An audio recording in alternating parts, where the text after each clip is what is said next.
हमारा जो सिक्योरिटी केवल ऐसा नहीं है कि एक राष्ट्र, हमारा जो कार्य है वो एक्सक्लूसिव इकोनॉमिक जोन में जो सिक्योरिटी है उसको हमेशा जरूरत एकदम कंट्रोल में रखना है। तो हमारा जो भारतीय तटरक्षक एक ऐसी इकाई है जिसको कि हम बोल सकते हैं कांस्टेबल एट सी। हमारे जहाज जो हैं इंटरनेशनल मैरीटाइम बाउंड्री लाइन पे हमेशा रहते हैं। होवरक्राफ्ट जो हैं कोस्टल एरियाज़ में वेस्ट बंगाल में उड़ीसा में ऑपरेट होते रहते हैं। हमारे जो स्मॉलर शिप्स हैं उड़ीसा में वो जो हैं एकदम कोस्ट के नज़दीक में हमेशा पेट्रोलिंग करते हैं। फास्ट पेट्रोल वेसल्स जो हैं वो इंटरमीडिएट करीब 100 से 100 किलोमीटर नॉटिकल माइल्स तक जो है वहाँ पे सर्वेलेंस करते रहते हैं। हमारे पास एयरक्राफ्ट हैं, आपको पता होगा भुवनेश्वर में भी हमारे डॉर्नियर्स हैं, कलकत्ता में डॉर्नियर्स हैं, और हमेशा डेली कम से कम हमारी 2 से 3 सॉर्टीज़ होती हैं। हमारी कोशिश रहती है कि हमारा जो पूरा एरिया है नॉर्थ ईस्ट रीजन में उसको कम से कम एक बार कवर किया जाए by aerial surveillance and sea surveillance. तो हमारा जो एक सिस्टम बना हुआ है कांस्टेबल एट बीट, हमारा पूरे 24 घंटे 7 दिन 365 24/7/365 you are always there at sea.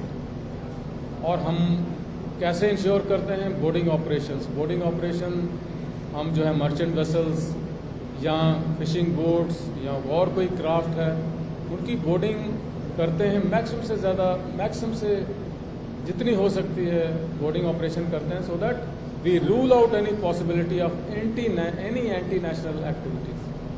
और पीछे भी आपने देखा होगा कि हमने काफ़ी सारे अप्रहेंशंस वगैरह किए हैं, फिशिंग बोट्स के भी किए हैं, और कुछ वो जो स्मगलिंग वाली एक्टिविटीज़ हैं उनके भी किए हुए हैं। तो हम हमेशा तत्पर रहते हैं।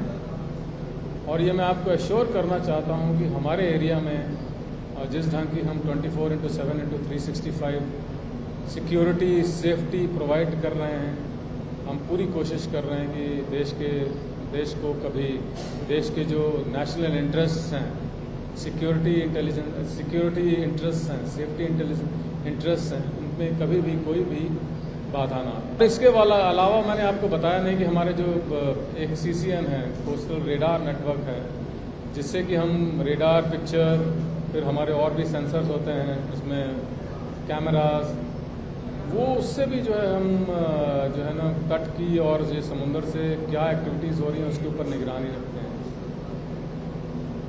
और जो आपका दूसरा क्वेश्चन है, मेरी ये उड़ीसा और वेस्ट बंगाल में मैंने काफ़ी नौकरी की है।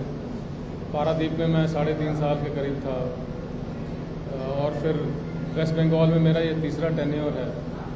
तो ये एरिया का मेरे को जानकारी है अच्छी तरह से, और हमारी ये कोशिश है कि वेस्ट बंगाल उड़ीसा, स्पेशली उड़ीसा में कोस्ट गार्ड का ज़्यादा डेवलपमेंट हो। तो हमने स्टेट एडमिनिस्ट्रेशन से भी रिक्वेस्ट किया है कि जहाँ पे भी पोर्ट वगैरह बन रहे हैं हमको वहाँ जगह देने के लिए, हमारे भी शिप्स वहाँ।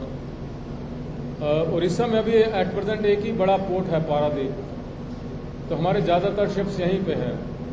बट जहाँ तक मेरे को जानकारी है, मैंने जो बड़े अधिकारी जिनसे बात की है, चीफ मिनिस्टर्स वगैरह से, honourable chief minister of Orissa, तो उन्होंने हमें आश्वासन दिया है कि जब भी कोई पोर्ट बनता है वहाँ पे आपको जगह वगैरह दी जाएगी। और हमारी भारतीय तटरक्षक की भी ये इच्छा है कि हम उड़ीसा में जो है भारतीय तटरक्षक का डेवलपमेंट ज़्यादा हो, क्योंकि क्या है कि इसके आने वाले समय में ये एरिया बहुत डेवलप होने वाला है। भारतीय हमारी जो सरकार है वो भी इसके ऊपर काफ़ी एम्फेसिस दे रही है डेवलप करने के लिए। गुजरात में हमने शिप्स बोट वहाँ पे लगाई हुई हैं।